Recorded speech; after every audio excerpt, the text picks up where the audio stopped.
எல்லாருக்கும் ஓய்வு நாள் வாழ்த்துக்கள். ஹாப்பி சாபத். தேவனுடைய நாமம் மயப்படுவதாக. இந்த பரிசுத்த நாளில் நாம் ஆண்டோடைய பாதத்தில் உட்கார்ந்து ஆண்டோடைய சத்தியங்களை படிக்க தேவன் கொடுத்திருக்கிற தருணத்திற்காக அவரை நாம் ஸ்தோத்திரிப்போம். மாபெரும் போராட்டம் புத்தகத்தை 2 தொடர் வரிசை பாடங்களாக படித்து கொண்டிருக்கிறோம். ஒன்று மாபெரும் போராட்டம் என்ற தலைப்பில், இன்னொன்று எஜமானுக்காக எரிந்தவர்கள் என்ற தலைப்பில் நாம் 2 தொடராக படிக்கிறோம். இந்த 2 தொடரிலையுமே மாபெரும் போராட்டம் புத்தகத்தில் இருக்கிற சத்தியங்களை கொஞ்சம் ஆழமாக விரிவாக நாம் படித்து கொண்டிருக்கிறோம். சுருக்கமாக இருக்கிற மாபெரும் போராட்டம் புஸ்தகத்தில், எலன் வைட் எழுதின புஸ்தகத்தில் சுருக்கமாக இருக்கிற விஷயங்களை விரிவாக படிக்கிறோம், விரிவாக இருக்கிற விஷயங்களை சுருக்கி படிக்கிறோம். சரிங்களா? அதை நம்ம இந்த காலாண்டு முழுக்க செய்து கொண்டிருக்கிறோம். இன்றைக்கு எஜமானுக்காக எரிந்தவர்கள் என்ற தலைப்பில் 6வது பாகம் செய்தியை நாம் படிக்க இருக்கிறோம். பிரான்சின் முதல் இரத்த சாட்சி. பிரான்சின் முதல் இரத்த சாட்சி யார் என்றால் Louis de Berquin. Martyrs for the master part 6. First French martyr, first French martyr Louis de Berquin என்ற நபரை குறித்து நாம் படிக்க இருக்கிறோம். நம்முடைய தியானத்திற்குரிய வசனம் எபிரேயர் 11வது அதிகாரம் 34வது வசனம். எபிரேயர் 11ஆம் அதிகாரம் 34 சொல்லுகிறது. முதல் வரி, அக்கினியின் உக்கிரத்தை அவித்தார்கள்.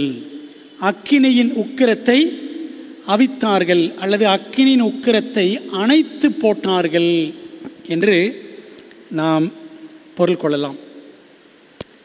நான் போன வாரத்தில் ஸ்காட்லாந்தின் இளம் இரத்த சாட்சி பற்றி படித்தோம் தெய்வீக ஆராதனையில். சரிதானே? ஸ்காட்லாந்தின் இளம் இரத்த சாட்சி யார் என்றால் ஜார்ஜ் விஷாட் என்று படித்தோம். இந்த ஜார்ஜ் விஷாட் பிரபுக்கள் குலத்தை சேர்ந்த ஒரு மனிதன், நல்ல உயர்ந்த குடும்பத்தை சேர்ந்த ஒரு மனிதன். இயேசுவுக்காக தன் ஜீவனையே கொடுத்தார், இரத்த சாட்சியாக மரித்தார் என்று படித்தோம். அதே போல பிரான்ஸ் நாட்டிலையும் பிரபுக்கள் குலத்தை சேர்ந்த ஒரு நபர், நல்ல படித்த மேதை, கத்தோலிக்கர். அவர் இயேசுவுக்காக இரத்த சாட்சி ஆனார். அவருடைய பெயர் தான் லூயிஸ் டி பெர்கின் என்று நாம் பார்க்கிறோம். இந்த பெர்கின் என்ற நபரை அந்த காலத்தில் கத்தோலிக்க சபை என்ன சொல்லிச்சு அப்படின்னு பார்த்தீங்கன்னா, லூத்தரை விட இவன் மோசமானவன். யாரு? லூயிஸ் டி பெர்கின் எப்படிப்பட்டவரா? லூத்தரை விட மோசமானவன் என்று அவரை போப்பியவாதிகள் அவரை குறித்து அப்படி சொன்னார்கள். அப்படியானால் என்ன தெரியுது? லூத்தரை விட இவன் மோசமானவன் என்றால் என்ன அர்த்தம்? அவர் சத்தியத்தில் அவ்வளவு உறுதியானவர், லூத்தரை விட மிகுந்த ஊக்கமும் தைரியமும் கொண்டவர் என்றுதானே அர்த்தம். நமது கிறிஸ்தவ வாழ்க்கைக்கு அர்த்தம் சேர்க்கும் விதத்தில் இப்படிப்பட்ட அர்த்தமுள்ள மனிதர்களின் அற்புதமான வாழ்வை குறித்து நம்ம என்ன செய்யணும்? படிக்க கடமைப்பட்டிருக்கிறோம். ஆகவே நாம் ஜெபத்தோடு என்ன செய்ய போகிறோம்? இந்த நபரை குறித்து நாம் படிக்க இருக்கிறோம். சரிங்களா? ஜெபிக்கலாமா? எங்கள் நல்ல தகப்பனே, உம்முடைய பரிசுத்த நாமம் மயப்படுவதாக. உம்முடைய கரத்தில் எங்களை ஒப்புக் கொடுக்கிறோம். எங்கள் மீது மிகுந்த அக்கறை உள்ள பரலோகத்தின் ஆண்டவர், எங்களுக்கு வேண்டிய நல்ல பாடங்களை ஒவ்வொரு வாரமும் கற்றுக் கொடுக்கிறீர். மாபெரும் போராட்டம் புத்தகத்தின் ஒவ்வொரு பக்கத்திலும் ஒவ்வொரு வரியிலும் ஆண்டவர் எங்களுக்கு நல்ல பாடங்களை கற்றுக் கொடுக்கிறீர். ஆண்டவர், இந்த நாளிலும் கூட நாங்கள் படிக்க போகிற பாடத்தை ஆண்டவர் எங்களுக்கு ஆசீர்வதித்தாரும். உடைய ஆவியானவர் கொண்டு எங்களோடு பேசும். தகப்பனே, ஒருவேளை ஜனங்கள் மழை நிமித்தம் வர முடியாமல் போனாலும் வீடுகளில் இருந்து ஆன்லைன் வழியாக கேட்கிற பிள்ளைகள், ஆலயத்தில் இருக்கிற சொற்ப பேராகிய நாங்கள், எங்கள் எல்லாரையும் நம்முடைய ஆவியானவர் கொண்டு வழி நடத்த முடியும். மெல்லிய சத்தத்தை கேட்க ஆண்டவர் எங்களுக்கு உதவி செய்யும். கத்தாவி சொல்லும் அடியார்கள் கேட்கிறோம், நேர் பெருகவும் நாங்கள் சிறுகவும் உதவி செய்யும். இயேசுவின் மூலம் ஜெபிக்கிறோம் நல்ல பிதாவே, ஆமென்.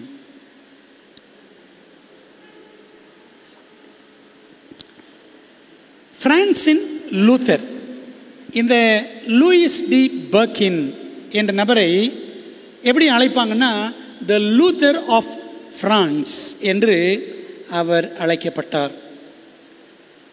இவர் வாழ்ந்தது 39 ஆண்டுகள் மட்டுமே. ஜார்ஜ் விசாட் எத்தனை வருஷம் படித்தோம்? 33 வருஷம். இவர் 39 ஆண்டுகள். 1490 1529 வரை வாழ்ந்த த லூயிஸ் டி பர்கின் பிரான்ஸ் நாட்டை சேர்ந்த கத்தோலிக்கர்.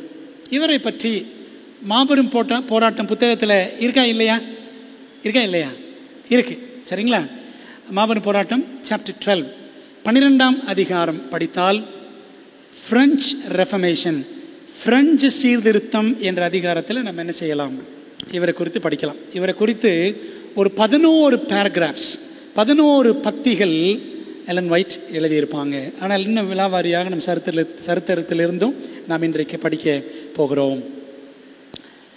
இவரை பற்றி எலன் ஒயிட் அம்மையார் எழுதுகிறாங்க. என்ன எழுதுகிறாங்க பாருங்களேன். லூயிஸ் டி பர்கின் என்பவர் பிரபு குலத்தில் பிறந்தவர். துணிச்சலும் பண்பும் நிறைந்த மாவீரரான அவர் கல்வியில் ஈடுபாடு உடையவர். நல்ல தைரியம் உள்ள ஒரு மனிதன். நன்றாக படித்தவர் மட்டுமல்ல, நடத்தைகளில் நாகரீகமிக்கவர், ஒழுக்கங்களில் குறைவற்றவர், பிளேம்லெஸ் இன் மாரல்ஸ் என்று அவரை குறித்து படிக்கிறோம். எழுத்தாளர் ஒருவர் அவரை பற்றி பின்வருமாறு கூறுகிறார். போப்பு மார்க்க நியமங்களை அப்படியே பின்பற்றுகிறவராகவும் திருப்பலி பூசைகளிலும் சொற்பொழிவுகளிலும் தவறாமல் கலந்து கொள்பவராகவும் இருந்தார். அதாவது கத்தோலிக்க சபையின் நியமங்களிலே மிக தீவிரமாக இருந்தவர். அந்த மாஸ் பூசைகளில் தவறாமல் கலந்து கொள்வாராம். அந்த காலையில் சாயங்காலம் நடக்கும் பார்த்தீங்களா கத்தோலிக்க சபைகளில் சொற்பொழிவுகள், அதாவது சபையின் பிரசங்கங்களை நல்லா கேட்பார். கத்தோலிக்க சபையில் என்ன பிரசங்கம் இருக்குன்னு தெரியல, ஆனால் அதையே அப்படி நல்லா அவர் கேட்டிருந்திருக்கிறார் அந்த காலத்தில். அவருடைய மற்ற சிறப்புகளில் எல்லாம் மகுடமாக லூத்தரின் மார்க்கத்தை அவர் வெறுத்த செயல் இருந்தது. அவர்கிட்ட இருந்த ஒரு முக்கியமான விஷயம் என்ன தெரியுமா? இந்த மார்ட்டின் லூத்தருடைய அந்த சீர்திருத்தம், இந்த கொள்கையெல்லாம் அவர் மிக பயங்கரமாக வெறுத்தார், எதிர்க்கிறவராக அவர் காணப்பட்டார். ஆனால் அப்படிப்பட்டவரைத்தான் ஆண்டவர் தொட்டார் என்று நாம் புரிந்து கொள்கிறோம். ஆனால் மற்ற அநேகரை போலவே அவரும் தெய்வாதீனமாக வேதாகமத்திடம் வந்தபோது எப்படி வந்தாரா? வேதாகம சத்தியங்களை படிப்பதற்கு தெய்வாதீனமாக அவர் வழிநடத்தப்பட்டார். அப்படி அவர் வழிநடத்தப்பட்டு வேதாகமத்தை படிக்க ஆரம்பித்த பொழுது அங்கே என்ன கண்டுபிடிச்சாரா? ரோமின் கோட்பாடுகள் அல்ல, லூத்தரின் கோட்பாடுகளே எங்கே இருந்துச்சான்? பைபிளில் இருந்துச்சான். சரிங்களா? அப்போ லூத்தர் பேசினதெல்லாம் என்ன தான் பேசினார்? பைபிள் தான் பேசினார். லூத்தரின் கோட்பாடுகளே வேதாகமத்தில் இருந்ததை கண்டு ஆச்சரியம் அடைந்தார். எனவே அவர் சுவிசேஷத்திற்கு தன்னை முற்றிலும் ஒப்பு கொடுத்தார் என்று மாபெரும் போராட்டம் பக்கம் 194 வாசிக்கிறோம். சுவிசேஷத்திற்கு தன்னை முற்றிலும் ஒப்பு கொடுத்தார். சரித்திரத்தில் படிக்கிறோம். என்ன படிக்கிறோம் அப்படின்னா, மார்ட்டின் லூத்தர் சீர்திருத்தவாதியாக முன்னணியில் வருவதற்கு முன்பாகவே பெர்கின் சுவிசேஷ ஒளியை பற்றி பிடித்து கொள்ள ஆரம்பித்தார் அப்படின்னு சரித்திரம் சொல்லுது. அன்பான தேவ பிள்ளைகளே, அப்போது எப்படி இந்த பெர்கின் ஒளியை கண்டார்? பெர்கின் ஒளியை கண்ட வழி. How Berquin got the light. சீர்திருத்த சத்தியத்தின் பக்கம் வருவதற்கு அசைக்கப்பட முடியாதவர் போல் பெர்கின் காணப்பட்டார். ஆரம்பத்தில் பார்த்தோன்னா இவரெல்லாம் எங்கெங்க இந்த சீர்திருத்த சத்தியத்தை ஏற்றுக்கொள்ள போகிறார் என்பது போல் சந்தேகமாக இருந்துச்சு. ஏன்னா கத்தோலிக்கத்தில் எப்படி இருந்தாராம்? அவ்வளவு உறுதியாக அவர் இருந்தார். அவரது குணத்தில் காணப்பட்ட சில அம்சங்கள் அவரை சுவிசேஷத்திற்கு நேராக வழிநடத்தின. அவற்றது கேரக்டரிஸ்டிக்ஸ், அந்த குணலட்சணம், நிறைய நல்ல குணலட்சணங்கள் இருந்துச்சு. அதில் சில குணங்கள் இவரை சத்தியத்துக்கு நேராக வழி நடத்தினதாம். போலி நடிப்பை அவர் அறவே வெறுத்தான்.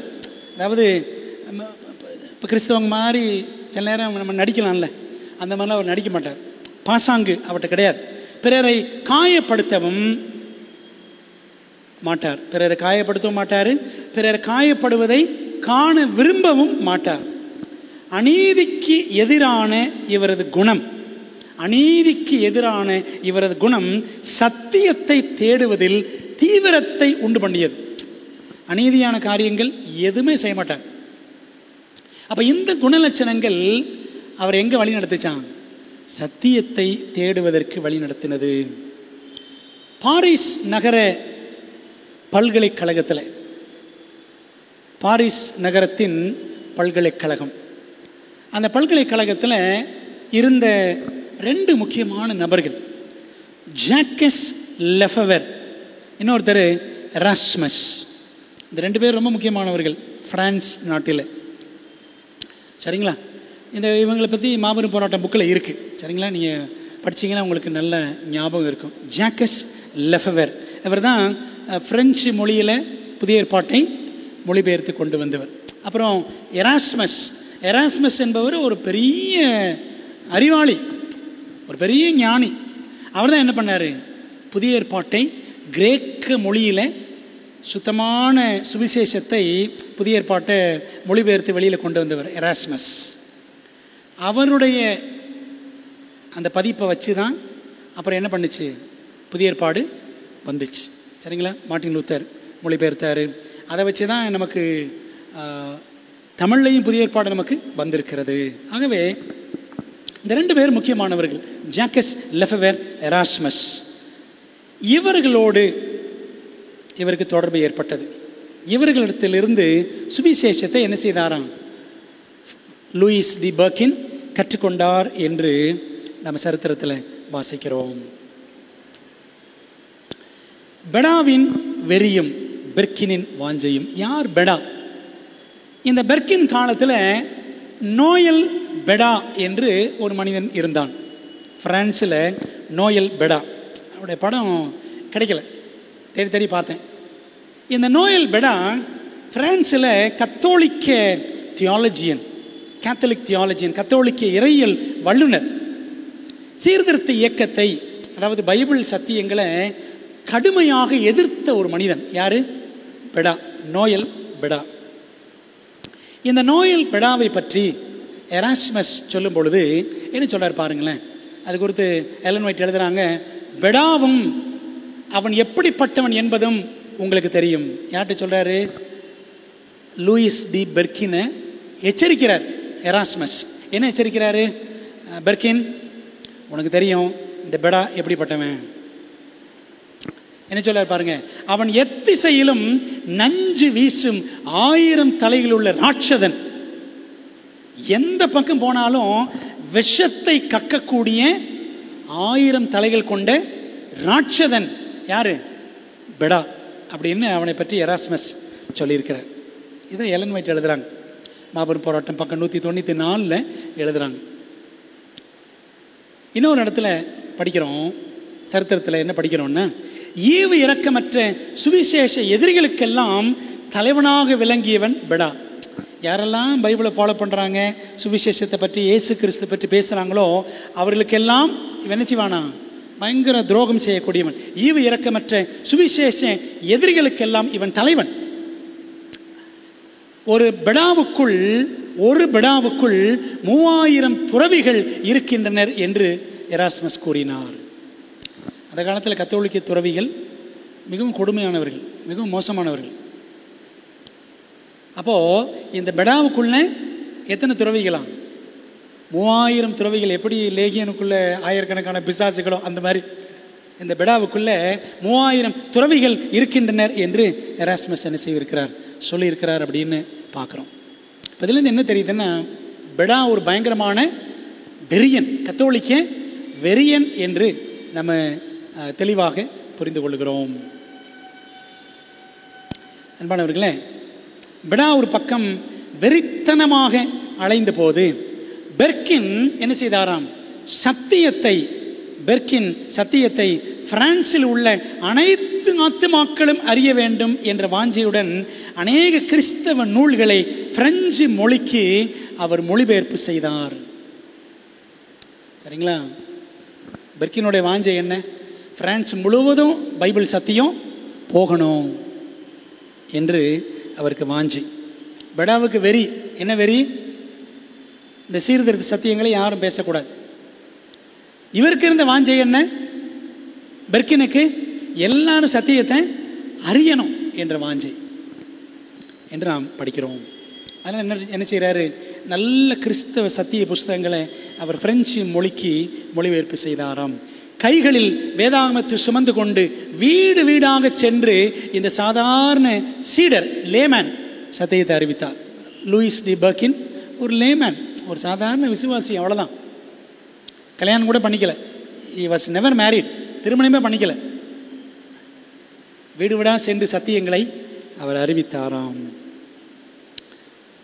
பிரான்ஸ் நாட்டை சீர்திருத்த வந்த மாபெரும் சீர்திருத்தவாதியாக மக்கள் இவரை கண்டார்கள். எல்லாரும் நினைச்சாங்க பிரான்ஸை சுவிசேஷ பாதையில் கொண்டு செல்லக்கூடிய ஒரு சீர்திருத்தவாதி இவர்தான், அதுக்கு தான் ஆண்டவர் அனுப்பியிருக்கிறார்னு சொல்லி எல்லாரும் நினைச்சாங்க. அதனால தான் அவருக்கு என்ன பேர்?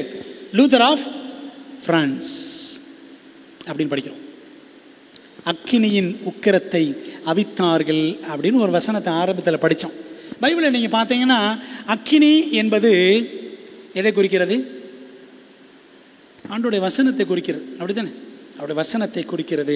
பைபிளில் பாருங்களேன், எரேமியா 20ஆம் அதிகாரம், எரேமியா புத்தகத்தில் 20வது அதிகாரம், ஜெரமியா சாப்டர் 20 20ஆம் அதிகாரத்தில் வசனம் 9 என்ன சொல்லுது பாருங்களேன். 9ஆம் வசனம். ஆனாலும் அவருடைய வார்த்தை என் எலும்புகளில் அடைபட்டு எரிகிற அக்கினியை போல் என் இருதயத்தில் இருந்தது. எரேமியா சொல்றார், ஆண்டவருடைய வார்த்தை என் இருதயத்தில் எப்படி இருந்துச்சான்? அக்கினியை போல் இருந்தது. பார்த்தீங்களா? இந்த பெர்கின் ஆண்டவருடைய வசனத்தை அவரால் பேசாமல் இருக்க முடியல, சும்மா இருக்க முடியல. வீடு விட போனார், சத்தியங்களை சொல்லிக்கிட்டே இருந்தார். எத்தனை வாஞ்சி இந்த பெர்கினுக்கு இருந்தது. பிள்ளைகள், சின்ன பிள்ளைகளுக்கு அந்த வாஞ்சை இருக்கிறதா? ஆண்டோட வசனத்தை படிச்சிடணும் என்ற வாஞ்சை நமக்கு இருக்கிறதா? நம்ம என்ன செய்யணும்? யோசிக்கணும். நம்ம ஸ்கூலில் படிக்கிற ஃப்ரெண்ட்ஸுக்கெல்லாம் என்ன செய்யணும்? வசனத்தை பற்றி, ஏசப்பா பற்றி சொல்லணும் அப்படி நமக்கு இந்த வாஞ்சை இருக்கிறதா? சிந்திக்கணும். இந்த இளம் சுவிசேஷகனுக்கு கிடைத்த இளவரசியின் ஆதரவு, princess support for the young இவாஞ்சலிஸ்ட். பிரான்சின் அப்போதைய அரசன் யார் என்றால் முதலாம் பிரான்சிஸ். அப்போது இருந்த அரசன் யார்? முதலாம் பிரான்சிஸ். பிரான்சிஸ் 1 அப்படின்னு பார்க்கணும். அவருக்கு ஒரு சிஸ்டர் இருந்தாங்க. அந்த முதலாம் பிரான்சிஸ்க்கு ஒரு தங்கச்சி. அவங்க பேர் என்னன்னு பார்த்தீங்கன்னா மார்கரெட். மார்கரெட் அப்படின்னு சரித்திரம் சொல்லுது. இந்த பெர்கினுடைய குணம், ஞானம், அவருடைய ஊழியம், அவருடைய பிரசங்கம், அவருடைய தைரியம், இவை அனைத்தினாலும் ஈர்க்கப்பட்டான் இந்த அரசன். சரிங்களா? முதலாம் பிரான்சிஸ் அரசன் ஈர்க்கப்பட்டான் பெர்கினுடைய வாழ்க்கையை பார்த்து. அதே சமயத்தில் இந்த முதலாம் பிரான்சிஸ் என்ற அரசன் அவன் என்ன செய்தானா? கத்தோலிக்கத்துக்கும் கொஞ்சம் அனுதாபியாக இருந்தான். ஆனால் அவருடைய தங்கை, நான் இங்கே பார்க்குறோம்ல இந்த மார்கரெட், இந்த பெண்மணி சீர்திருத்த சத்தியங்களில், பைபிள் சத்தியங்களில் மிகவும் நாட்டம் கொண்டிருந்தாள். அதனால அரசனுடைய ஆதரவு அவள் மூலம் யாருக்கு கிடைத்தது? பெர்கினுக்கு கிடைத்தது அப்படின்னு நம்ம சரித்திரத்தில் வாசிக்கிறோம். எலன் ஒயிட் அதை குறித்து எழுதுகிறாங்க. பாருங்களேன், இதை பற்றி மாபெரும் போராட்டத்தில் வாசிக்கிறோம். பிரான்சின் ரோமானியர்கள் அவரை கண்டு, யாரை? பெர்கினை கண்டு மிகவும் பயந்தார்கள். பாருங்களேன், நம்ம ஆண்டோடைய வசனத்தின்படி, சத்தியத்தின்படி நடக்கும் பொழுது எதிரிகளுக்கு எப்படித்தான் இருக்கும்? எப்போவுமே பயமாக தான் இருக்கும். சாத்தானுக்கும் அப்படித்தான் இருக்கும். அப்போ நம்ம செய்ய வேண்டியது என்ன? ஆண்டோட வசனத்தின்படி நடக்கணும், அவ்வளோதான். ஆகவே ரோம சபையார் இந்த பெர்கினை கண்டு பயந்தார்கள். அவரை ஒரு மத விரோதி என சிறையில் அடைத்தார்கள். ஆனால் அரசன் அவரை விடுதலை செய்தார். ஏன்னா தங்கச்சி சத்தியத்தில் இருக்கிறாங்கல்ல, தங்கச்சி மூலமாக அண்ணன் அரசன் பெர்கினை விடுதலை செய்கிறார். இந்த போராட்டம் அநேக வருடங்கள் தொடர்ந்தன. அரசன் பிரான்சிஸ் ரோம மார்க்கத்தில் ஒரு காலும், சீர்திருத்தத்தில் ஒரு காலும் வைத்திருந்தார்.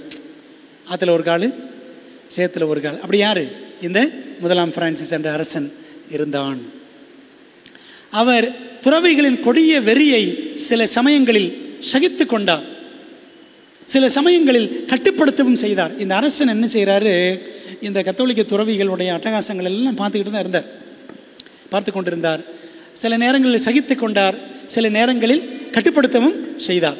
போப்பிய அதிகாரிகள் 3 முறை பெர்கினை சிறையில் அடைத்தார்கள். 1523 1526 இந்த 3-4 வருஷங்களில் 3 தடவை ஜெயிலில் போட்டாங்களாம் இந்த பெர்கினை. அரசர் தான் அவரை விடுதலை செய்தார். அவரது மேதமையையும், அதாவது அவருடைய ஞானம், நல்லா படிச்சிருந்தார் பெர்கின், அவருடைய மேதமையையும் சிறந்த குணத்தையும் கண்டு வியந்த அரசன் போப்புவின் தீய நோக்கங்களுக்கு அவரை பலியாக்க விரும்பவில்லை என்று மாபெரும் போராட்டத்தில் 194-195 வாசிக்கிறோம். கத்தோலிக்க சபை லூயிஸ் டி பெர்கின் என்ன செய்யணும், எப்படியாயிலும் அவரை பலியாக்கிறணும்னு நினைச்சாங்க. ஆனால் அரசன் என்ன செய்கிறான், ஆதரவாக இருக்கிற அரசனும் இளவரசி அரசனுடைய தங்கச்சியும் ஆதரவாக இருந்தார்கள். அப்படி 3 முறை கைது செய்யப்பட்டார்ல, அதில் ஒரு முறை அவர் கைது செய்யப்பட்ட அந்த உதாரணத்தை நம்ம கொஞ்சம் பார்க்கலாம். இந்த பெர்கினை முதல் முறையாக கைது செய்து சிறையிலே தள்ளினார்கள். மே 13 1523 வருஷத்தில் மதப்புரட்டன் ஹெரட்டிக், பைபிளை பற்றி நடந்தால், பைபிளை பின்பற்றி நடந்தால் என்ன பட்டம், ஹெரட்டிக், மதப்புரட்டன் என்று குற்றம் சுமத்தி பாராளுமன்றத்தின் முன் அவரை நிறுத்தினார்கள். மே 13 1523 வருஷம். இந்த பெர்கின் எழுதியிருந்த 7 புஸ்தகங்கள், 7 சத்திய புஸ்தகங்கள் மற்றும் அவர் மார்ட்டின் லூத்தர் மற்றும் மெலங்டன் ஆகியோருடைய புஸ்தகங்கள் எல்லாம் மொழிபெயர்த்திருந்தார். சரிங்களா, ஒரு 7 புஸ்தகங்களை எழுதியிருந்தார். லூத்தர் மற்றும் மெலங்டனுடைய புஸ்தகங்களை மொழிபெயர்த்திருந்தார். இந்த புஸ்தகங்கள் எல்லாம் பறிமுதல் செய்து ஆகஸ்ட் 8 1523 வருஷம் நாட்டர் டேம் என்ற இடத்துல என்ன செஞ்சாங்க, எல்லாத்தையும் புஸ்தகத்தை பூரா எரிச்சிட்டாங்க. எரிப்பானவர்களே, ஒன்று புஸ்தகங்கள் எரிப்பாங்க, அடுத்து என்ன செய்வாங்க, ஆளை எரிச்சிருவாங்க. இதுதான் கத்தோலிக்கத்தினுடைய சூட்சுமமாக இருந்தது அப்படின்னு பார்க்குறோம். உங்கள் தவறுகளிலிருந்து பின்வாங்க வேண்டும். என்ன சொல்கிறாங்க, நீங்கள் பேசக்கூடிய தவறான காரியங்கள் இதிலிருந்தெல்லாம் என்ன செய்யணும், நீங்கள் பின்வாங்க வேண்டும் என்று பெர்கின்ட்ட கேட்டாங்க. அதுக்கு என்ன சொல்லிட்டாரு, முடியவே முடியாதுன்னு முழு மனதோடு அவர் மறுத்து விட்டார். அவரை தீர்த்து கட்டும் விதமாக மீண்டும் காவலில் வைத்தார்கள். பிரான்சில் இருந்த நூற்றுக்கணக்கான துன்புறுத்தப்பட்ட புராட்டஸ்டன்ட்களுக்கு இரக்கத்தின் தேவதையாய் திகழ்ந்த மார்கரெட் பெர்கினுக்காக தன் சகோதரரான அரசனிடம் மன்றாடினாள். இந்த பெர்கினுக்கு மட்டுமல்ல, நூற்றுக்கணக்கான புராட்டஸ்டன்ட்களுக்கு எப்படி இருந்தாங்களாம் இந்த அம்மா, இரக்கத்தின் தேவதை, ஏஞ்சல் ஆஃப் மெர்சி, அப்படி விளங்கினார் என்று மார்கரெட் பற்றி வாசிக்கிறோம். இவங்க போய் சொல்கிறாங்க, இந்த முதல் கைதில் இளவரசி போய் அண்ணன்ட்ட சொல்கிறாங்க அரசன்ட்ட. அவர் என்ன பண்ணிடுறார், உடனே அவரை விடுவித்தார் அப்படின்னு சரித்திரத்தில் வாசிக்கிறோம். பிரியமானவர்களே, இதை குறித்து நாம் சரித்திரத்தில் படிக்கிறோம் பாருங்களேன். ஆபத்தில் இருந்தவர்களை பாதுகாக்க அவள் ஆச்சரியமான பிரயாசங்கள் எடுத்தாள். பிரான்சில் ஆரம்ப நிலையில் இருந்த சீர்திருத்தம் அழிக்கப்படாதபடிக்கு அவள் தான் தடுத்தாள். இந்த சுவிசேஷ சத்தியம், சீர்திருத்தம், பைபிள் சத்தியம் எல்லா இடங்களுக்கும் போனோம். அதான் ஆரம்பம். சரிங்களா, பிரான்சில் அப்போ தான் ஆரம்பம். இந்த ஆரம்ப நிலை அழிந்து போயிடக்கூடாதுன்னு சொல்லிட்டு மார்கரெட் மிகவும் பிரயாசப்பட்டாள் அப்படின்னு பார்க்குறோம். பைபிளை யோசித்து பாருங்களேன். பெண்களில் யார் யாரெல்லாம் ஆண்டவருக்காக நிறைய பிரயாசப்பட்டிருக்காங்கன்னு யோசித்து பாருங்கள். ஒரு சின்ன பிள்ளை அப்படி தானே, நாகமான் வீட்டு அந்த வேலைக்கார சிறுமி, அந்த சின்ன பிள்ளை அவன் முயற்சி எடுத்தான். நீங்கள் போங்க, இஸ்ரவேலுக்கு போங்க, அங்கே ஒரு ப்ராஃபட் இருக்கிறாரு, எலிசான்னு ஒருத்தர் இருக்கிறார், அங்கே போங்க அப்படின்ட்டாங்க. அவருக்கு சுகமாச்சு, சுகமாகலையா? சுகமாச்சு, அவ்வளோதான். அவன் பெரிய பைபிள் ஸ்டடிலாம் கொடுத்தாலாம் தெரியாது அந்த சின்ன பிள்ளை. அங்கே போங்க அப்படின்னு கை காமிச்சிட்டான், அவ்வளோதான். சரிங்களா, நம்ம செய்ய வேண்டிய அவ்வளோதான்.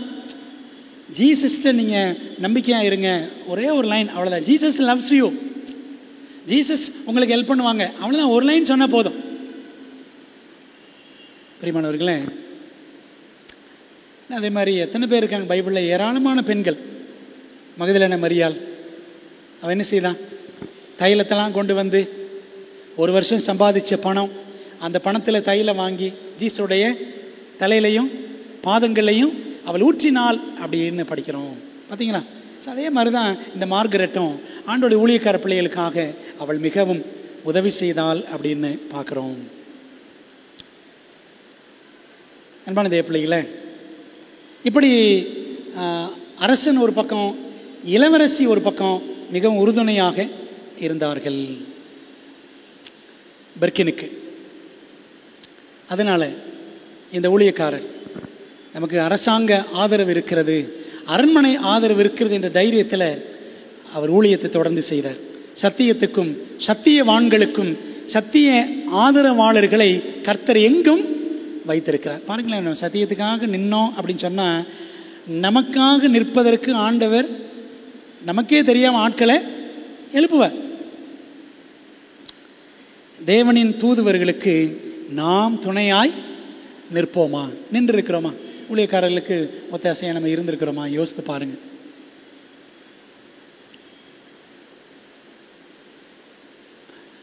நிலைகள் மாறினாலும் நிலை குலையாதவர் லூயிஸ் டி பெர்கின்.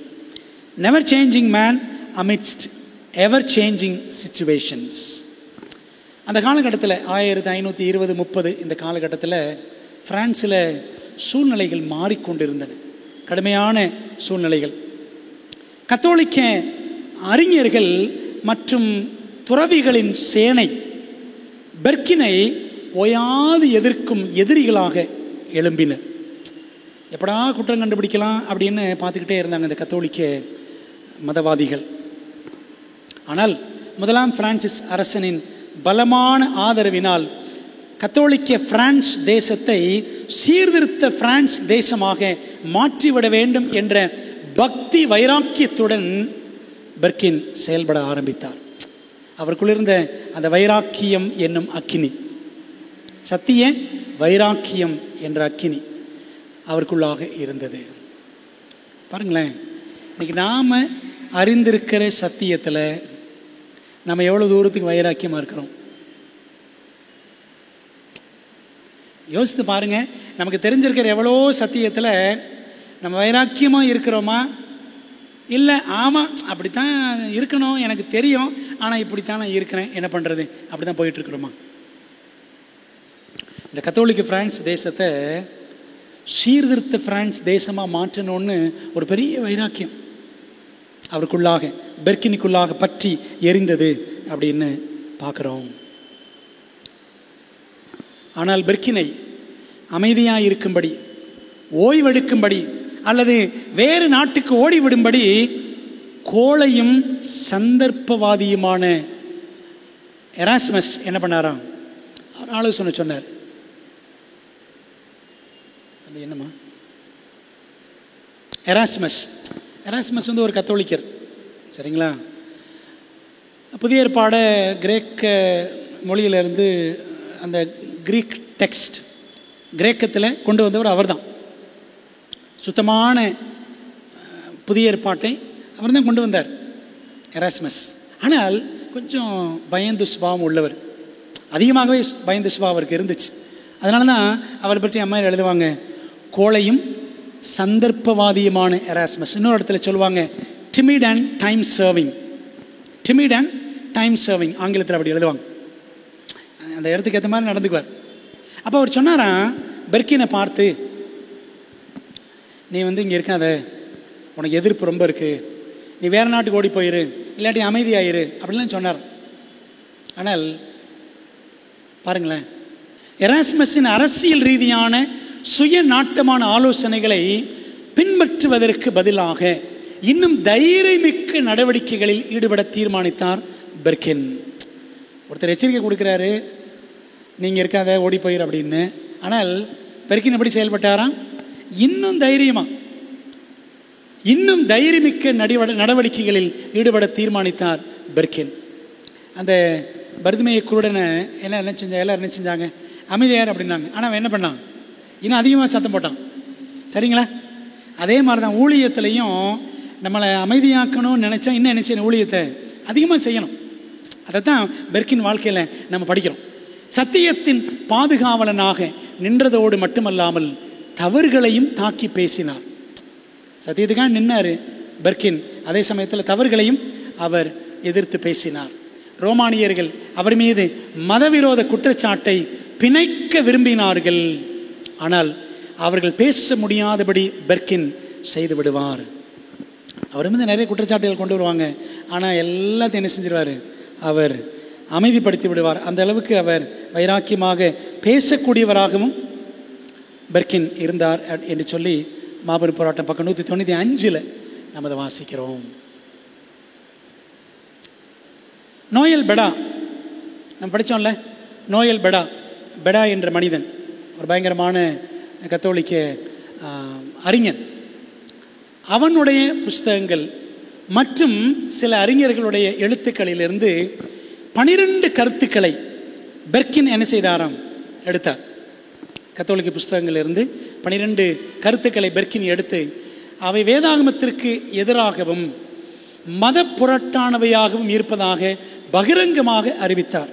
கத்தோலிக்கத்தில் இருக்கிற தவறான காரியங்கள் சொல்லிட்டு 12 காரியங்கள். மார்ட்டின் லூத்தர் என்ன பண்ணார்? எத்தனை? 95. இவர் என்ன பண்ணுறாரு? 12 காரியங்கள். அந்த 12 கருத்துக்களை எடுத்து இந்த கருத்துக்கள் எல்லாம் பைபிளுக்கு எதிராக இருக்கிறது, இதுதான் மத புரட்டு அப்படின்னு சொன்னார், இதுதான் ஹெரசி அப்படின்னு சொல்லிட்டு பகிரங்கமாக அறிவித்தார். இப்போ என்ன போச்சுன்னு பார்த்தீங்கன்னா, அந்த பாரிஸ் பல்கலைக்கழகத்தினுடைய பெரிய பெரிய கத்தோலிக்க அறிஞர்கள் எல்லாம் அப்படி வந்துடுறாங்க. சரிங்களா? இந்த பக்கம் யார் இருக்கிறா? பெர்கின் இருக்கிறார். ஆகவே இது ஒரு சர்ச்சை. இந்த சர்ச்சையில் நடுவராக செயல்படும்படி யாரை கூப்பிடுறாரு? ராஜாவை கூப்பிடுறார். 1ஆம் பிரான்சிஸ் அரசனை கூப்பிட்டார் பெர்கின். சரிங்களா? அப்போ என்ன நடக்குதுன்னு பார்த்தீங்கன்னா, 2 கூட்டம். ஒரு பக்கம் இந்த கத்தோலிக்க அறிஞர்கள், இன்னொரு பக்கம் பெர்கின் இருக்கிறாங்க. சரிங்களா? அப்போ இந்த ராஜா நினைக்கிறாரு, எப்படி ஆகிலும் இந்த பெர்கின் என்ன செஞ்சிருவார்? இந்த கத்தோலிக்க அறிஞர்கள் எல்லாரையும் அடக்கி விடுவார். அவருடைய திறமையினாலே, அவருடைய பலத்தினாலே, அவருடைய பேச்சு திறன் மூலமாக கத்தோலிக்க துறவிகள் எல்லாரும் அவர்களுடைய அகந்தை தாழ்த்தப்படும் என்று மகிழ்ந்த அரசன், இந்த ரோமானியர்கள் என்ன செய்யணும்? தங்கள் கருத்தை எதுலேருந்து ப்ரூவ் பண்ணணும்? பைபிள்லேருந்து ப்ரூவ் பண்ணணும்னு சொல்லி ராஜா சொல்லிடுறார். ராஜா சொல்கிறாரு, எதுனாலும் பெர்கின் கேட்குற மாதிரி நீங்கள் என்ன பண்ணுங்க, பைபிள்லேருந்து ப்ரூவ் பண்ணுங்க அப்படின்னு சொல்கிறார். ஏன்னா எத்தனை குற்றச்சாட்டு வச்சிருக்கிறாரு? 12 குற்றச்சாட்டுகள் பெர்கின் வைத்திருக்கிறார். ஆனால் இந்த கத்தோலிக்க அறிஞர்களுக்கு என்ன தெரியும்? அவங்களுக்கு தெரிஞ்சதெல்லாம் என்ன? அவங்களுக்கு தெரிஞ்சதெல்லாம் கட்டி வச்சு எரிக்கணும், உபத்திரவம் பண்ணணும், சிறைச்சாலை, இதான் தெரியும் அவங்களுக்கு. சரிங்களா? இதுதான் தெரியும், வேற ஒன்றும் செய்ய முடியாது. பிரியமானவர்களே, இந்த சூழ்நிலையில் இந்த ஒரு தர்க்கம், இந்த 2 பிரிவினருக்கு இடையில், ஒரு பக்கம் பெர்கின், இன்னொரு பக்கம் இந்த கத்தோலிக்க அறிஞர்கள், இப்படி ஒரு தர்க்கமான சூழ்நிலை இருந்த அந்த காலகட்டத்தில் நம்ம வாசிக்கிறோம். சரித்திரத்தில் என்ன நடந்துச்சு அப்படின்னா, அவர் கடைசியாக கைது செய்யப்படக்கூடிய ஒரு சூழ்நிலை ஏற்பட்டது. பெர்கின் கடைசியாக கைதாகுதல், லாஸ்ட் அரெஸ்ட் ஆஃப் பெர்கின். என்ன நடந்துச்சு அப்படின்னா, அரசனுக்கும் அவையோருக்கு முன்பாக, ஏன்னா நிறைய பேர் கூடியிருக்கிறாங்க, அரசனுக்கும் அவையோருக்கு முன்பாக போப்பியவாதிகள், இந்த போப்பு மார்க்கவாதிகள், இவங்களுக்கு என்ன செய்யணும்னு தெரியல. ஏன்னா அவங்க பைபிள்லேருந்து பேச தெரியல, வழி அறியாது விழி பிதுங்கி நிற்கிறார்கள்.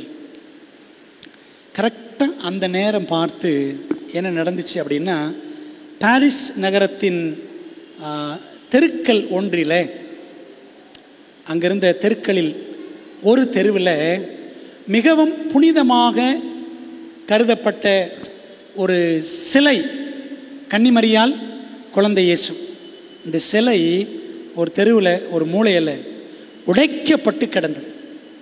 உடைச்சு கீழே கிடக்கு. இது சாதாரண விஷயம் கிடையாது.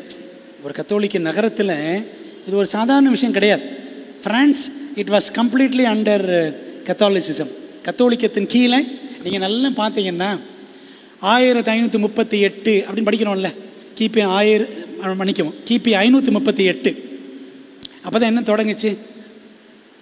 போப்பு மார்க்கம் ஆளுகை செய்ய தொடங்கியது. சரிங்களா?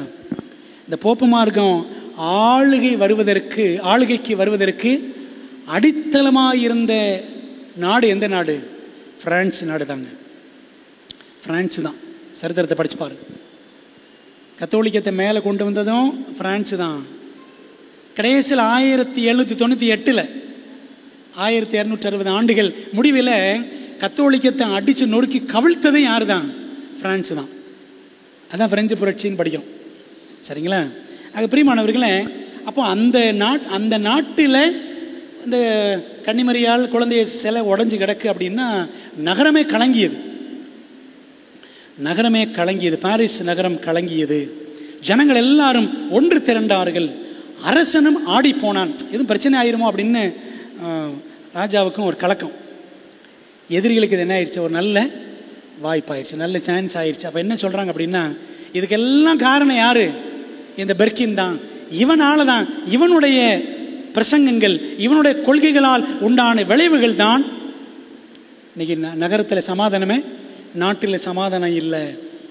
மதம், சட்டம் என எல்லாமே, ஏன் சிங்காசனம் கூட அழிய போகிறது. எதனால? இந்த லூத்தரன் மார்க்க சதிகாரனால் தான் இன்னைக்கு பிரான்ஸில் இந்த மாதிரி குழப்பங்கள் உண்டாகுதுன்னு சொல்லிட்டு எதிரிகள் எல்லாம் கூக்குரல் இட ஆரம்பித்தார்கள். நீங்கள் சரித்திரத்தில் பாருங்களேன், என்ன நடந்தாலும் யார் மேலே தான் பழி விழும்? ஆண்டோடைய பிள்ளைகள் மேலே தான் பழி விழும்.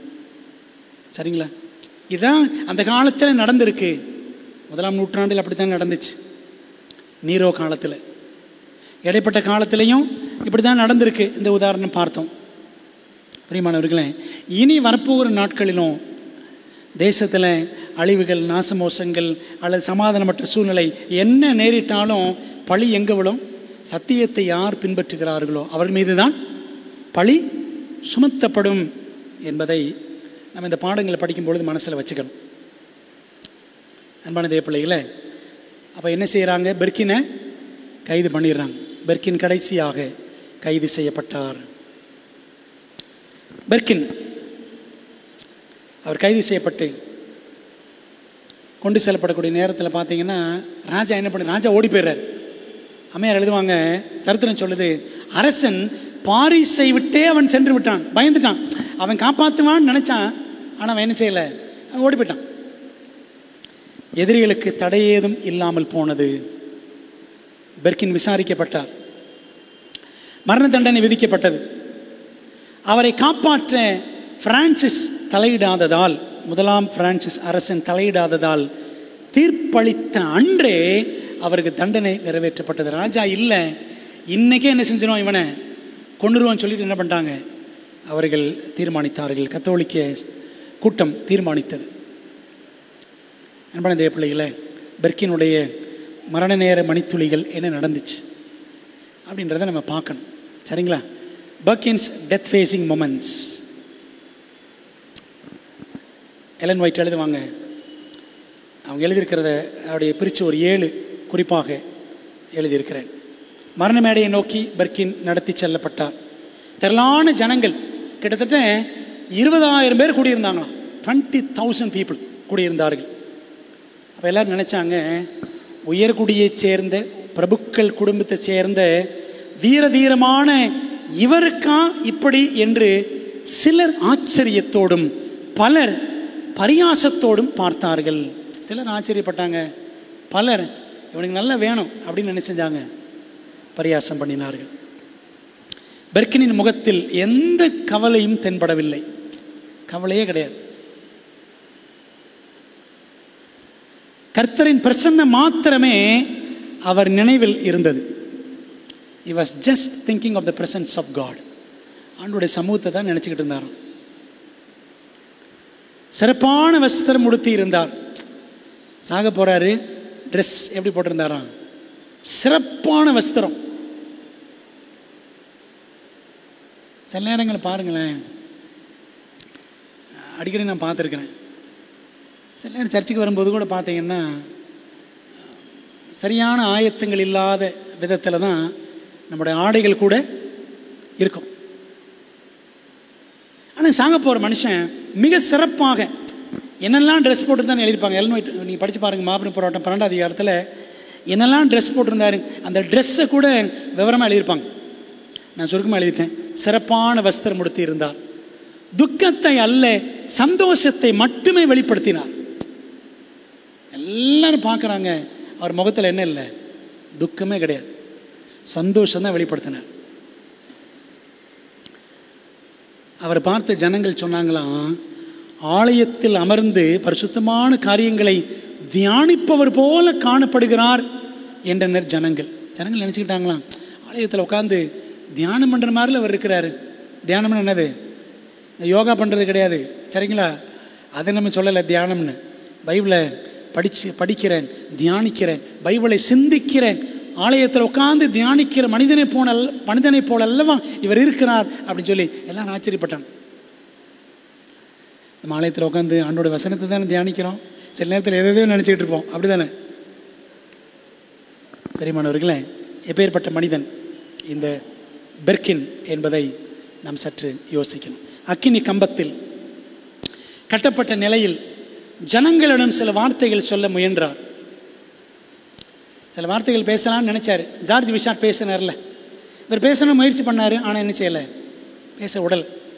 துறவிகளும் கத்தோலிக்க துறவிகளும் போர் வீரர்களும் ஆரவாரம் பண்ணி அவரை அமர்த்தி விட்டார்கள்.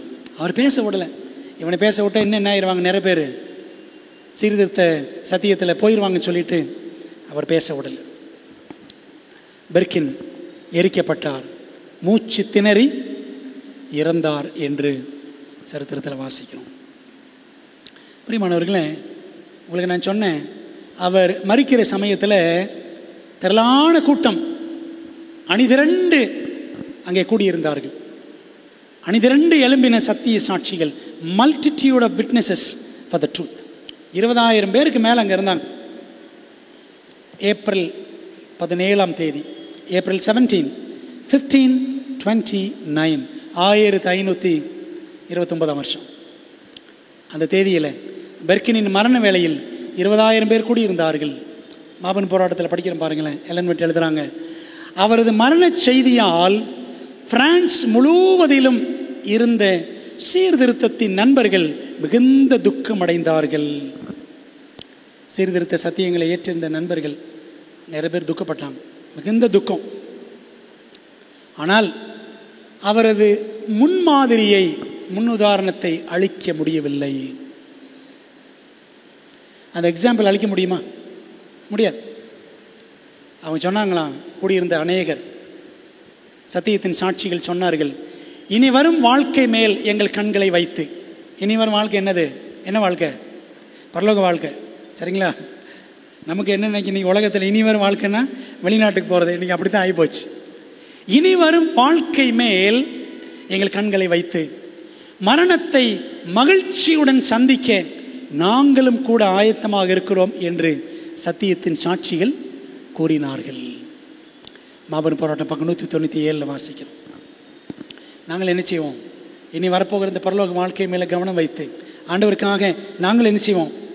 சத்தியத்தை, மரணத்தை மகிழ்ச்சியோடு சந்திப்போம், நாங்கள் அதுக்கு ரெடியாக இருக்கிறோம் அப்படின்னு ஏராளமான பேர் சாட்சியாக சொன்னார்களாம். இதில் ஆச்சரியமான விஷயம், 2 காரியங்களை சரித்திரத்தில் நான் கற்றுக்கொண்டேன், சரிங்களா? உங்களுக்கு நான் காண்பிக்க விரும்புகிறேன். பெர்கினால் எழுப்பப்பட்ட பலத்த சாட்சி, a mighty witness raised up by the death of Birkin. இந்த லூயிஸ் டி பர்கின் மரிக்கும் பொழுது ஆண்டு இன்னொருத்தரை எழுப்பினார், சரிங்களா? யார் அவர்? அவர் யார் அப்படின்னா, அவர் தான் ஜான் கால்வின். ஜான் கால்வின் ஒரு மிகப்பெரிய சீர்திருத்தவாதி. இதை பற்றி நீங்கள் மாபெரும் போராட்டத்தில் படித்தீங்க அப்படின்னா ஹெல்மெட் சொல்லியிருக்க மாட்டாங்க, தெளிவாக அவங்க எழுதியிருக்க மாட்டாங்க. இந்த மரணத்தை, பெர்கினுடைய மரணத்தை பார்த்து ஜான் கால்வின் எழுப்பினார் அப்படின்னு எழுப்பியிருக்க மாட்டாங்க. முதல்ல படிப்போமே, பாருங்களேன் என்ன வாசிக்கிறோம்.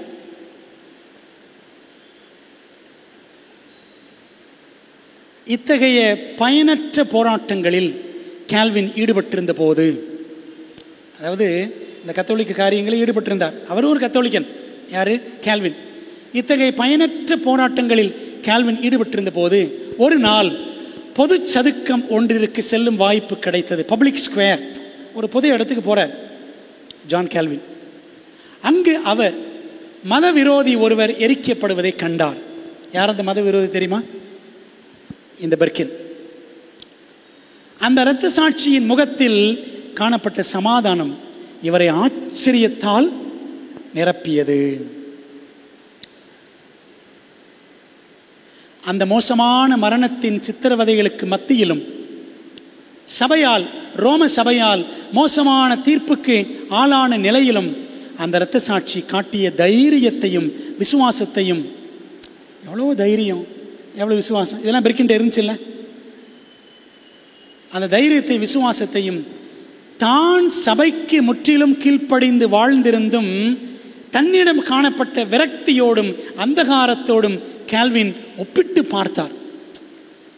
இந்த மனுஷனுக்கு, இந்த லூயிஸ் டி பெர்கின், எவ்வளோ தைரியம், எவ்வளோ விசுவாசம், முகத்தில் எவ்வளோ பெரிய சமாதானம். நான் இந்த கத்தோலிக்க சபையில் இருக்கிறேன், எனக்கு எவ்வளோ விரக்தி, எனக்கு இருக்கிற அந்த அந்தகாரம், இதெல்லாம் அதோடு ஒப்பிட்டு பார்த்தார். பெரியமானவர்களே, மதவிரோதிகள் என்று கருதப்பட்டோரின் விசுவாசமானது வேதாகமத்தை சார்ந்திருந்ததை அறிந்து கொண்டார். மதவிரோதிகள் சொல்கிறாங்களே, இவங்களாம் எதைத்தான் நம்பி இருக்கிறாங்க? ஆண்டுடைய வேதத்தை நம்பி இருக்கிறார்களே. அதனால தானே இவர்கள் இப்படியெல்லாம் பொது இடத்துல எரிக்கப்படுகிறார்கள். அது பற்றி அறிந்து, எது பற்றி? அந்த பைபிள், இந்த பைபிளை பற்றி அறிந்து முடிந்தால் அவர்களது சந்தோஷத்திற்கான ரகசியத்தை கண்டுபிடிக்க தீர்மானித்தார். யாரு? John Calvin. ஜான் கால்வினுக்கு அந்த தீர்மானம் வந்துச்சான். எப்போ? எப்படி இவங்களாம் இவ்வளோ சந்தோஷமாக இருக்கிறாங்க, சமாதானமாக இருக்கிறாங்க, தைரியமாக உயிரை கொடுக்குறாங்க, அதுக்கு ரகசியம் என்ன கண்டுபிடிக்க நினைச்சாராம். மாபெரும் போராட்டம் 199. அது லூயிஸ் டி பெர்கின் தான் அந்த இடத்துல எரிக்கப்பட்டதுன்னு கண்டுபிடிக்க ஆண்டவர் எனக்கு உதவி செஞ்சார். சரித்திரத்தில் அதுக்கு ஆதாரம் படிக்கிறேன் பாருங்களேன். ஓகே, 1529 கரெக்டாக அந்த வருஷம், அவர் எரிக்கப்பட்ட வருஷம், கால்வின் பாரிஸுக்கு பயணமானார். பாரிஸ் நகரத்துக்கு பயணமானார். லூயிஸ் டி பெர்கினின் இரத்த சாட்சி மரணத்தை அவர் காண நேரிட்டது. பெர்கினை காக்கும் இரண்டாம் வாக்கரசராக முதலாம் பிரான்சிஸ் மன்னன் இருந்திருந்தால் பெர்கின் இரண்டாம் லூத்தராக திகழ்ந்திருப்பார் என்று சரித்திர ஆசிரியர் பெஷா குறிப்பிட்டுள்ளார் அப்படின்னு வாசிக்கிறோம். இந்த ரெஃபரன்ஸை எங்கே படிக்கிறோம் பாருங்களேன். ஆங்கிலத்தில் உங்களுக்கு நான் வாசித்து காட்டுகிறேன். Calvin traveled to Paris in 1529 and was present to witness the martyrdom of Louis de Berquin, of whom the historian Bézat wrote, Berquin would have been a second Luther had he found in Francis I a second elector. இதை பற்றி யார் எழுதுகிறாருன்னா, James A வைலி என்ற சரித்திர ஆசிரியர் history of ப்ராட்டஸ்டன்டிசம் என்ற புத்தகத்தில் 13ஆம் புத்தகத்தில் பக்கம் 159 எழுதுகிறார். சரிங்களா? என்ன தெளிவாக சொல்கிறாரு? கால்வின் யாரை பார்த்தாரு? லூயிஸ் டி பெர்கின் எரிக்கப்படுவதை பார்த்தார். அவரை பார்த்து தான் பைபிளை படிக்கணுன்ற வாஞ்சை யாருக்கு வந்துச்சு? இந்த கால்வினுக்கு வந்துச்சு அப்படின்னு பார்க்குறோம். பிரியமானவர்களே, மார்ட்டின் லூத்தருக்கு ஃப்ரெட்ரிக் ஆஃப் சாக்சனியின் வாக்கரசர் ஃப்ரெட்ரிக் மிகவும் ஆதரவாக இருந்தார். அதனால் மார்ட்டின் லூத்தர் தைரியமாக செயல்பட்டார். அதே மாதிரி இந்த முதலாம் பிரான்சிஸும் ரொம்ப தைரியமாக சப்போர்ட் பண்ணி இருந்தால் என்ன இருப்பார்? மார்ட்டின் லூத்தர் போல இந்த பெர்கின் ரெண்டாம் லூத்தராக அவர் உயிரோடு ஊழியம் என்ன செஞ்சிருந்திருப்பார் அப்படின்னு சரித்திரம் தெளிவாக சொல்லுகிறது. பிரியமான தேவ பிள்ளைகளே, இதே காலகட்டத்தில் பெர்கின் எரிக்கப்பட்ட அதே காலகட்டத்தில் இன்னொருத்தர் அங்கே இருந்தார். அவர் யார் அப்படின்னு பார்த்தீங்கன்னா, இக்னேஷியஸ் லயோலா அங்கே இருந்தார். யார் லயோலா? ஞாபகம் இருக்கா உங்களுக்கு? இடையில ஒரு 2 வாரத்தை பற்றி நான் சொல்லிட்டு தான் இருக்கிறேன், சரிங்களா? இந்த லயோலாவும் அங்கே இருந்தாராம். சரித்திரத்தில் படிக்கிறோம் பாருங்களேன். Loyola next moved from Spain to Paris and enrolled as a student in the College of Saint Barbara. His stay in Paris coincides with a period of great religious excitement. He witnessed the time of Louis D. Berkin's martyrdom. யார் எழுதுறா? அதே சரித்திர ஆசிரியர் James வைலி history of ப்ராட்டஸ்டன்டிசம் என்ற புத்தகத்தில் 13ஆம் வால்யூமில் அவர் என்ன செய்திருக்கிறார், எழுதியிருக்கிறார் அப்படின்னு படிக்கிறோம். பிரியமானவர்களே, அப்போ என்ன புரிஞ்சுக்கிறோம் அப்படின்னா, அதே காலகட்டத்தில் பெர்கின் காலகட்டத்தில் லயோலா எங்கே போனாராம்? ஸ்பெயின்லேருந்து ஃப்ரான்ஸுக்கு போனார், பாரிஸுக்கு போனார். ஃப்ரான்ஸின் தலைநகரம் தான் பாரிஸ். அங்கே போய் பார்பரா, புனித பார்பரா கல்லூரியில் மாணவனாக சேர்ந்தார் லயோலா, இக்னேஷியஸ் லயோலா. அவர் இந்த பாரிஸ் நகரத்தில் இருந்த காலகட்டத்தில் ஒரு மாபெரும் எழுப்புதல், சீர்திருத்த எழுப்புதல் அங்கே உண்டானதை அவர் பார்க்குறார். அந்த காலகட்டத்தில் தான் லூயிஸ் டி பெர்கினும் இரத்த சாட்சியாக மரித்தார். பாருங்களேன், இந்த பெர்கின் மரிக்கிற காலத்தில் 2 பேர் இருக்கிறாங்க. ஒருத்தர் யார்? கேல்வின். இன்னொருத்தர் யார்? லயோலா. என்ன நடந்துச்சு அப்படின்னா, இந்த ஜான் கேல்வின் எதை உருவாக்கினார்? பிரெஸ்பிட்டேரியன் சபைகளை உருவாக்கினார். லயோலா என்ன பண்ணார்? இயேசு சங்கத்தை உருவாக்கினார். ஒருத்தருடைய மரணத்தை பார்த்து 2 விதமான விளைவுகள். கேல்வின் சத்தியத்துக்கு வந்துடுறாரு. லயோலா என்ன பண்ணுறாரு? இன்னும் இவனை மாதிரி நிறைய பேர் என்ன செய்யணும், பழி வாங்கணும் அப்படின்னு என்ன செய்கிறான், அவன் இயேசு சங்கத்தை உருவாக்குகிறான் அப்படின்னு நம்ம பார்க்குறோம். பிரியமான தேவ பிள்ளைகளே, லூயிஸ் டி பெர்கின் பிரான்சின் உயர் குடியினரிலேயே கல்வியறிவு மிகுந்தவர், நல்லா படித்தவர். The most learned of the nobles of France, நல்லா படித்தவர். பிரபு ஜார்ஜ் விஷாட் போல. ஆனால் சத்தியத்துக்காக தன் கல்வி அறிவை பயன்படுத்தி சத்தியமானவரை மரணம் வரைக்கும் மகிமைப்படுத்தினார். இன்றைக்கி நல்லா படிக்கிறோம், நம்ம படிச்சிருக்கிறோம், நல்லா படிக்கிறோம். நோக்கம் என்ன? சம்பாதிக்கணும். இன்றைக்கி அப்படி தான் இருக்குது, அப்படி தான். நல்லா படிக்கணும், வெளிநாட்டுக்கு போகணும், சம்பாதிக்கணும். இதெல்லாம் நான் குறைன்னு சொல்லலை, தப்புன்னு சொல்லலை. ஆனால் நம்முடைய படிப்பு, கல்வி அறிவு இதெல்லாம் முதல்ல யாருக்கு பயன்படுத்தப்படணும்? ஆண்டவருக்காக, ஆண்டோடைய மகிமைக்காக பயன்படுத்தணும். அப்படி தாங்க பெர்கின் செய்தாராம். நாற்றமெடுக்கும் சேற்றில் மலரும் லீலி புஷ்பம் போல பிரான்சின் துன்மார்க்க அரசவையில் தம் பரிசுத்த நடத்தையினாலே நறுமணம் பரப்பினார் இந்த பிரான்சின் முதல் இரத்த சாட்சியான லூயிஸ் டி பெர்கின் என்று ஒரு சரித்திர ஆசிரியர் சொல்கிறார். பிரியமான தேவ பிள்ளைகளே, இந்த பிரான்ஸ் தேசம் அந்த காலத்தில் ஒரு கத்தோலிக்க தேசமாக, ஒரு நாத்தம் பிடிச்ச துன்மார்க்க அரண்மனையாக, அரசவையாக இருந்தது. ஆனால் அங்கே இவர் எப்படி இருந்தாராம்? நாற்றமெடுக்கும் குளத்திலே மலரக்கூடிய லீலி புஷ்பம் போல இவர் ஆண்டுக்கு சாட்சியாக விளங்கினாராம். பைபிளோடு தானே படிக்கிறோம். நோவா தன் காலத்து ஜனங்களுக்குள்ளே எப்படி இருந்தான்? உத்தமனும் நீதிமானுமாய் இருந்தான். இன்றைக்கி அதே போல தான். இன்றைக்கி உலகத்தில் அசுத்தம், அக்கிரமம் நிறைய தலையெடுத்து இருக்கிறது. ஆனால் இந்த உலகத்தில் நம்ம எப்படி இருக்கணும்? ஒரு லீலி புஷ்பம் போல ஆண்டவருக்காக நாம் சாட்சியாக நிற்கணும்.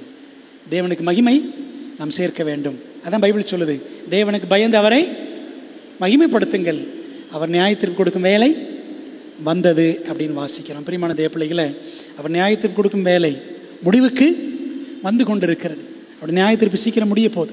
கிருபையின் காலம் சீக்கிரமாக முடிய போகிறது. ஆகவே இந்த முடிவின் மணி வேலையில் இருக்கக்கூடிய நீங்களும் நானும் தேவனை எப்படியெல்லாம் மகிமைப்படுத்த முடியுமோ அப்படியெல்லாம் நாம் பிரயாசம் எடுக்க வேண்டும் என்பதைத்தான் இந்த ஃபர்ஸ்ட் பிரெஞ்சு மார்டைர், பிரான்சின் முதல் இரத்த சாட்சி லூயிஸ் டி பெர்கின் மூலமாக நாம் கற்றுக்கொள்கிற பாடம். சின்ன பிள்ளைகள், வாழை பிள்ளைகள், பெரியவர்கள், குடும்பமாக, தனித்தனியாக எல்லாரும் தேவனை எப்படியெல்லாம் மையப்படுத்த முடியும் என்று நம்ம என்ன செய்யணும்? திட்டமிட்டு நாம் செயல்பட வேண்டும். ஒப்புக் கொடுப்போம். கர்த்தர் நம்மை ஆசீர்வதிப்பாராக. ஆமென். எங்கள் பரிசுத்தம் நிறைந்த நல்ல பரமபிதாவே, உம்முடைய நாமத்திற்கு கோடான கோடி நன்றிகளை ஸ்தோத்திரங்களை நாங்கள் ஏறெடுக்கிறோம். கர்த்தருடைய மகத்துவமான கரம், மாட்சியமான வழிநடத்துதல் எங்களோடு இருந்து ஆண்டவரே எங்களை அருமையாக நடத்தி வருகிறீர். அதற்கு நமக்கு நாங்கள் ஸ்தோத்திரம் செலுத்துகிறோம். கடந்த வாரத்தில் எங்களுடைய எல்லாவித அலைச்சல்களிலும் வேலைகளிலும் பிரயாசங்களிலும் கர்த்தர் கூட இருந்து எங்களை தாங்கினீர். ஆண்டவரை எல்லா நாச மோசங்களுக்கும் விலக்கி காத்தீர். எல்லா புண்ணியங்களுக்காக ஆண்டவருமே நாங்கள் போற்றுகிறோம். தகப்பனே, இந்த பரிசுத்த ஓய்வு நாளில் உம்முடைய சமூகத்தில் வந்து உம்மை தொழுது கொள்கிற நல்ல பாக்கியத்திற்காக நன்றி ராஜா. கர்த்தாவே, எஜமானுக்காக எரிந்தவர்கள் என்று நாங்கள் அநேகரை படித்து கொண்டிருக்கிறோம். கர்த்தாவே, இந்த நாளிலும் நாங்கள் படித்த பாடங்களுக்காக தேவனுக்கு ஸ்தோத்திரம் செலுத்துகிறோம். தகப்பனே, எல்லா சூழ்நிலைகளிலும் கடைசி நிமிடம் மட்டும் எங்களுடைய முகத்தில், எங்களுடைய வாழ்க்கையில் சமாதானம், சந்தோஷம், தைரியம், சத்தியத்திற்கான துணிச்சல், வைராக்கியம், வாஞ்சை எல்லாம் எங்களுக்கு ஆண்டவரே பெருகத்தக்கதாக கர்த்தர் உதவி செய்ய வேண்டும் என்று நம்முடைய சமூகத்தில் ஜெபிக்கிறோம்.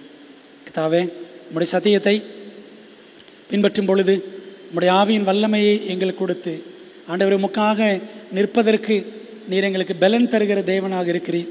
அதற்கு நமக்கு ஸ்தோத்திரம் செலுத்துகிறோம். தகப்பனே, நம்முடைய சத்திய வார்த்தைகளை கேட்ட சின்ன பிள்ளைகள், வாலிப பிள்ளைகள், பெரியவர்கள், முதியவர்கள் எல்லாரையும் ஆண்டவர் ஆசீர்வதியும். சத்தியத்திற்கான வைராக்கியம் எங்களுக்குள்ளாக பெருகட்டும். ஆண்டவரே, நம்முடைய வருகை மிகவும் சமீபம் என்பதை உணர்ந்தவர்களாக நாங்கள் நாள்தோறும் தகப்பனே ஒவ்வொரு நொடியும் கர்த்தருக்கென்று வைராக்கியம் உள்ள பிள்ளைகளாக மாற எங்களுக்கு நீர் பலத்தை தாரும். எங்கள் ஜெபத்தை ஏற்றுக்கொள்ளுங்க. படைக்கப்பட்டிருக்கிற காணிக்கையை ஆசீர்வதியும். படைத்த பிள்ளைகள், அனுப்பின பிள்ளைகள் எல்லாரையும் ஆண்டவர் ஆசீர்வதிங்க.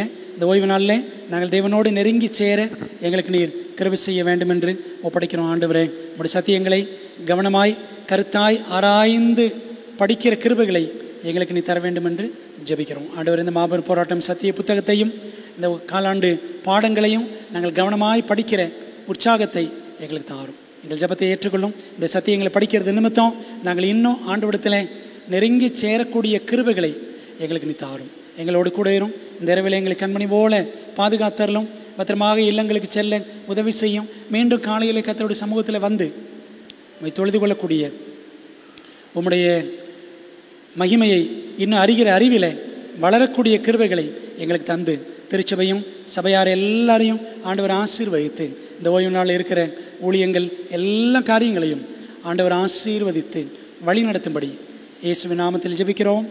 ஜெபங்கேலும் நல்ல பிதாவே, ஆமென்.